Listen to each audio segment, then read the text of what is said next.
त्या माणसानं सर घर फिरून दाखविलं मला. 15 लाखाची बाथरूम होती. मला म्हणला बाथरूम कडे चला. मला आली नाही. तू एकटाच जाय. उघडून दाखवायला कस काय बाथरूम. 2-3 लाखाचा असं झोपून आंघोळ करायचा टप आहे. म्हणलं मामा एवढ्या लाखाची बाथरूम बांधली. म्हणला मग म्हणलं मेल्या याच्यात आंघोळ घालणार आहेत का. म्हणला म्हणलं नाही ना. खरंच म्हातारं 6 महिन्याला मेलं बोलास आणि फुलास. मीच मौतीला गेलो. मी पाहिल्याशिवाय बोलत नसतो. बाहेर काढलं 4 चादरा धरल्या आणि मधात आंघोळ घातली. ओ कायची बाथरूम आणि कायचं काय. बाहेर आंघोळीला काढलं तर घरातली सून बसायला पाठ बी देईन.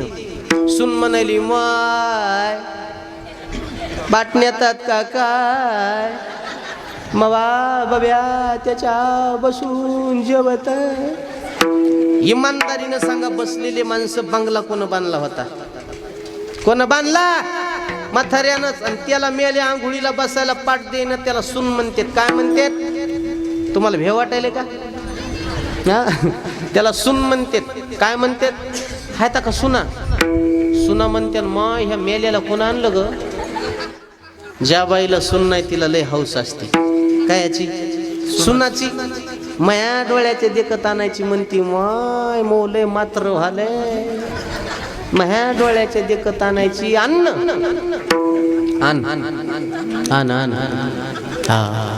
तुला सुनाचा झटकाच माहित नाही. वैशाखात सुन आणली की ज्येष्ठात तुझ्या डोळ्याचं ऑपरेशनच. जिन जिन भावाची केली तिथं मग उन्हाळ्यातच मेली. बोलता येईना आणि दुःख कोणाला सांगता येईना. केली आधार म्हणून झाला निराधार. तोंड झोडाय माणूस भेटन तिला असं तोंड झोडाय. ती आदिगण म्हणती दिंडी कवाय दिंडी. लय अवघड आहे राजा.